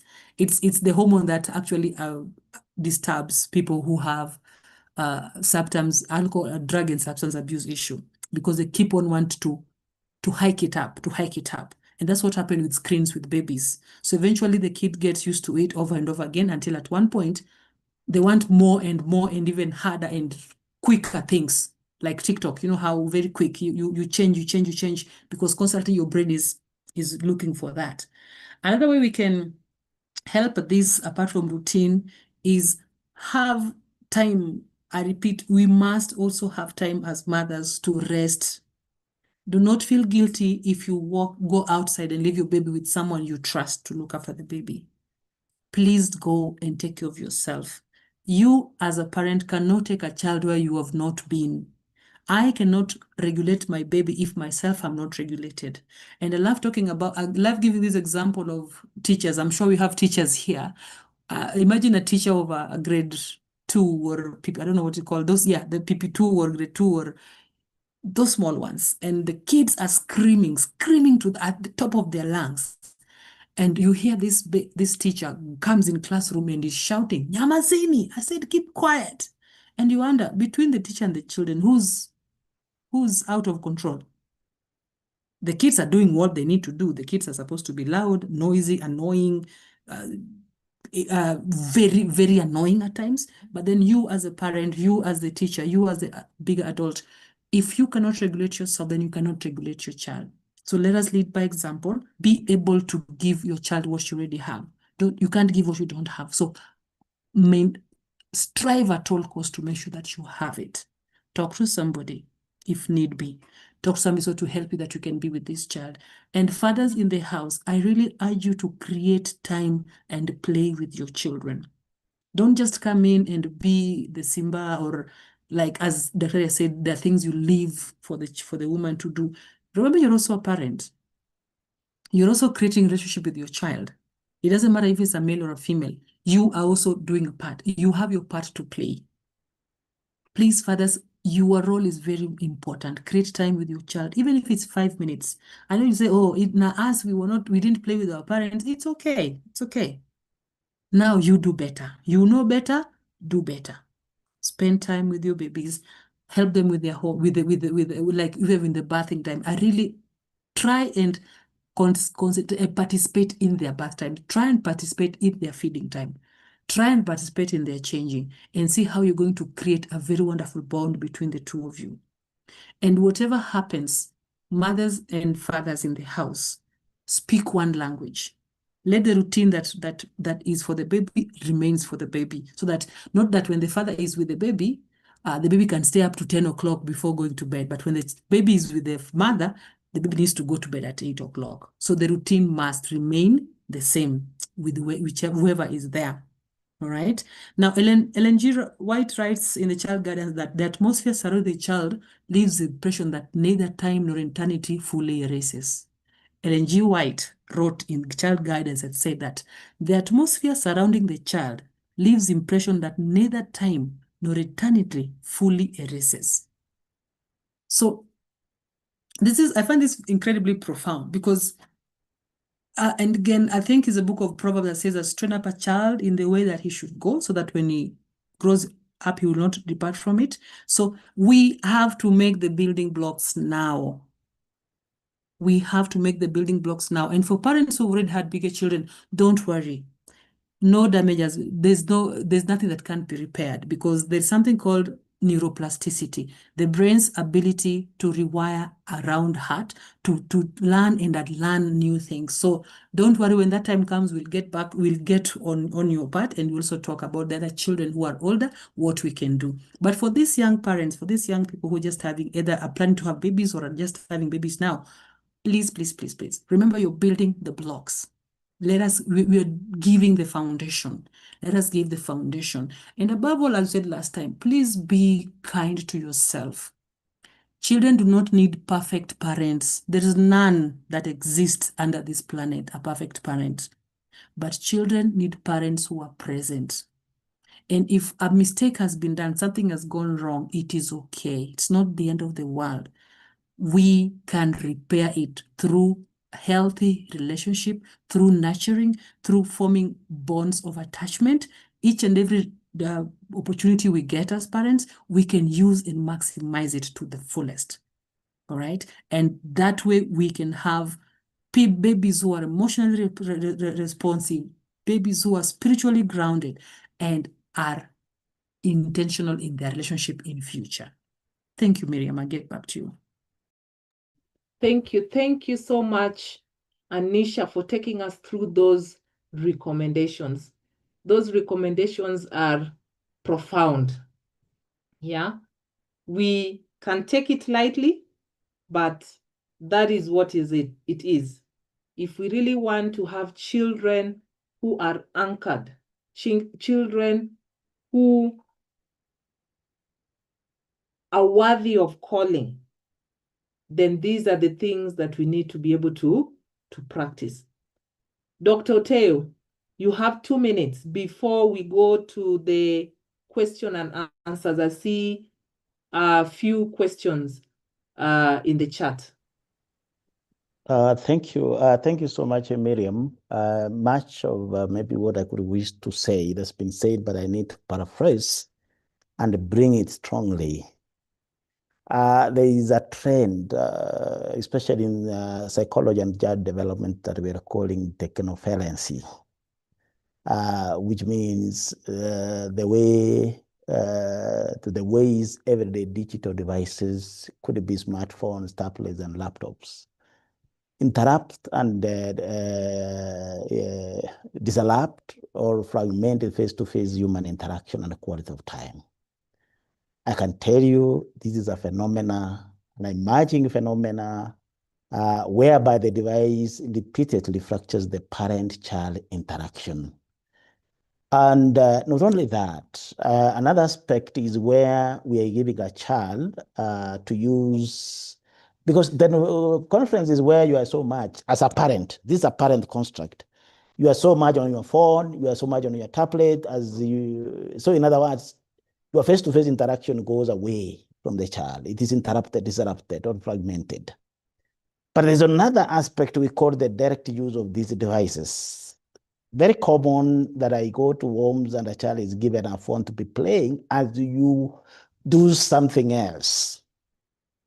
Then there's an aspect where we are having a surrogate babysitter, which we are calling the TV.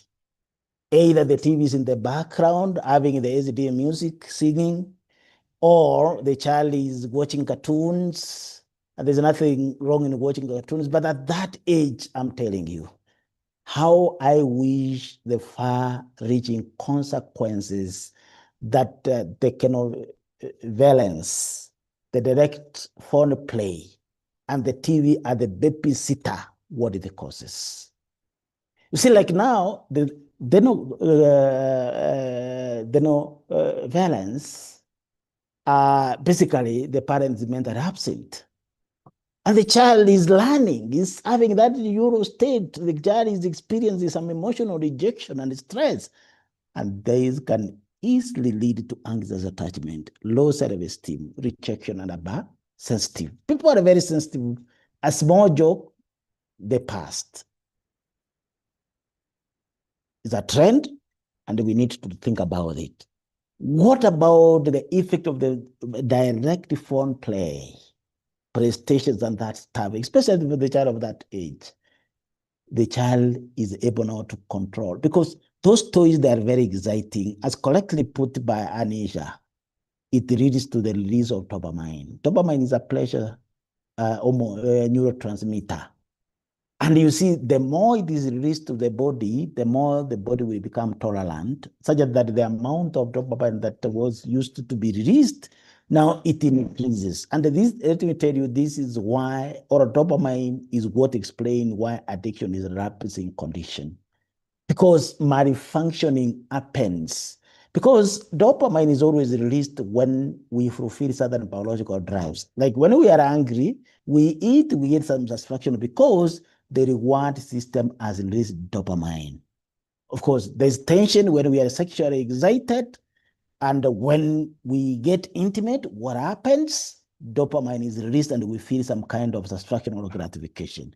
So we can imagine we are leaving a child at a state of that stimulation and gratification most of the time, and which is effortless. This leads to impulsivity and addiction, vulnerable to addiction, and zero boredom tolerance. I don't know whether that is what we are looking for. Then when a TV is acting as a babysitter, where the child is frozen for by a sensory capture by the TV, and we are so happy. What are we doing? We are making the nervous system to enter to what we call the low level fight or fright. And that affected the executive function of the child at a very high age, fractured attention, and conversational deficits. And this can affect school readiness and learning. So what are we saying, good friends? These gadgets are very good. These gadgets are assisting us. But please let us keep and provide safe boundaries in the use of these digital gadgets. It's a matter of discipline. It's a matter of being deliberate, such that we are able to allow our children to explore, our children to learn, and our children to acquire deep, secure bonding with our parents. If you add that with grace, God-given grace, my good friends, we're going to be successful. That is my take. Back to you, Miriam. Thank you so much, Anisha and Daktari, for taking us through the caregiving stage and how to be able to do it with grace. family, we have come to the end of today's session, and it's time for question and answer. And probably, Elder Stanley, you can be able to take us through the few questions that we have on the chat, if there are any. Are there any questions, Elder Stanley?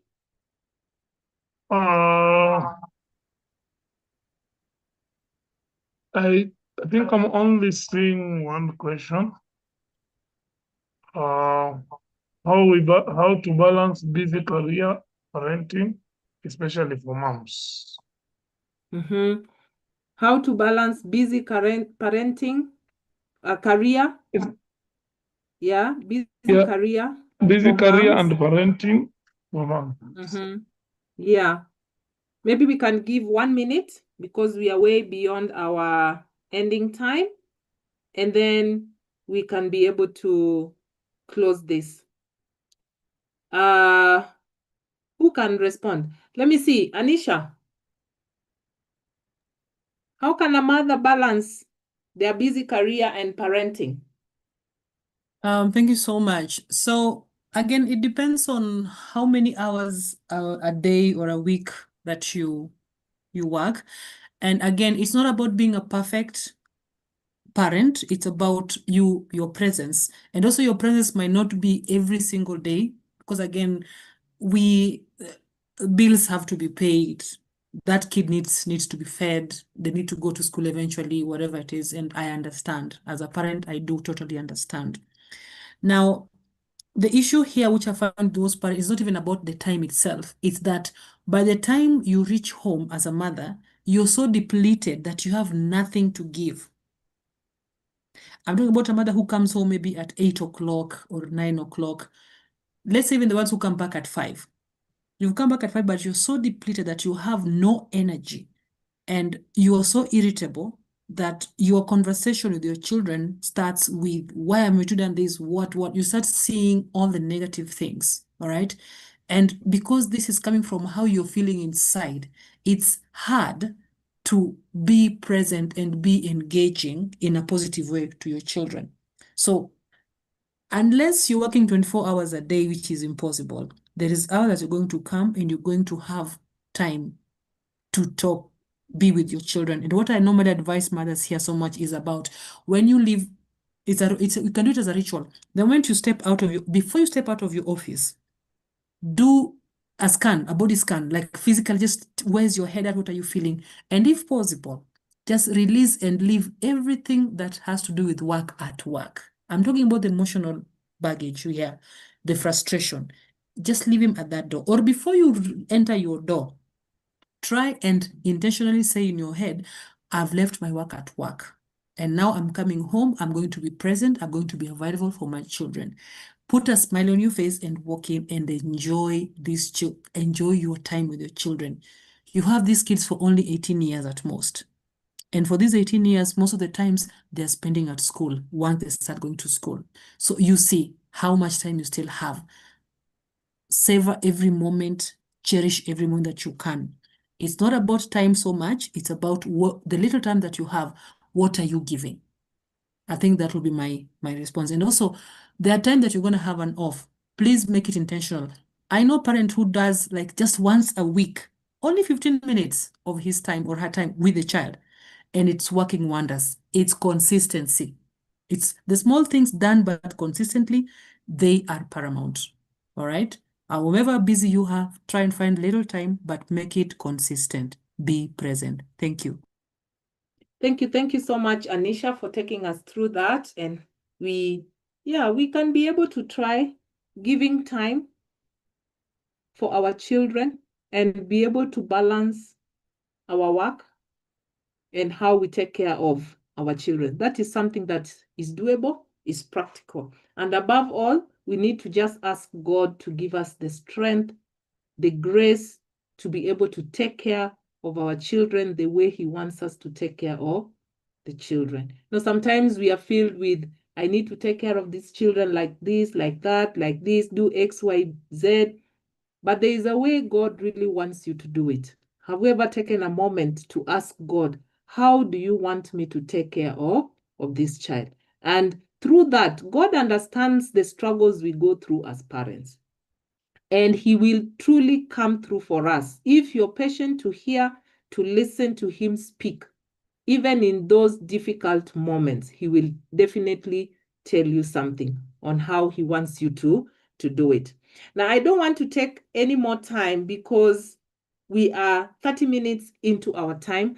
But as a moderator, I felt that these were important information that we need to put out there for those who are intending to be parents, those who probably have passed, they can be able to reflect. So it was really, really good information. I think I have really, really learned a lot here. But I just want to leave you with this phrase. This is a phrase that I got from listening into a radio app. It's called Life Talk Radio, and it has a section for children. And my children really love listening to that radio broadcast quite a lot. They learn so many things, and they get to hear so many, listen to so many stories. So they have different ways in how they express or they advertise their broadcast. And one of the statements that they usually make is what children really define love to be. We have been told here it is not toys, it is not food, it is not clothes. If you are a child, how would you define love? So today I'm telling you what children define love to be, how they spell love. They spell love as T-I-M-E, time. And that summarizes everything that we have had today. Do you truly talk to your children and do you listen to them? Do you invest in undivided attention? Do you intentionally make meaningful moments? And do you encourage them? Do you affirm them? That is how children define love. That is how they spell love. They don't spell love as the tablet, the clothes, the toys. So let's think about it. Let's take a moment to think about it and ask God to help us to understand and to be able to spell love in a manner that the children understand. Thank you very much for attending. If you have any questions, you can be able to reach out to us, whoever you know, and we can be able to address your concerns with regards to grace-based parenting. At this moment, I just want to ask Elder Stanley, you are the elder in the house. If you don't mind, you can be able to close this for us with a word of prayer.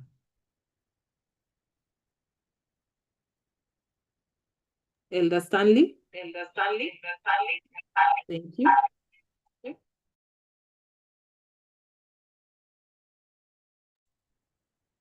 All right. Which Elder Stanley? We are two there. There is me and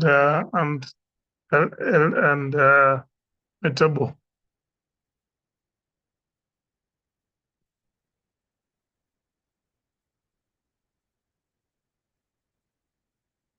Yeah.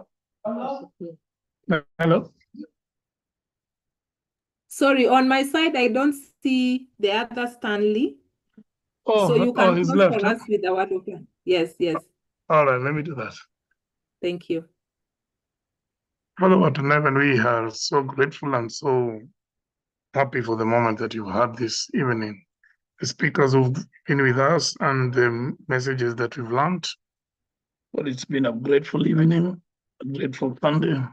We continue learning and learning each and every week. A week from now, again, we are going to be gathering again here, and we are going to be asking for more of our friends and relatives to be with us. But as we understand you and what we need to do with our children, and how we need to raise our children, Lord, we pray for your spirit and your blessing. Every person who's attended, those who came earlier, those who are with us even now, God, we pray that you pour blessings into their families. And specifically, God, we continue praying for our speakers, Anisha and Dr. Oteyo, who consistently stayed with us. Thank you so much for blessing us. Thank you so much for guiding us through this moment. Thank you so much for allowing us to even have this idea to continue discussing about parenting.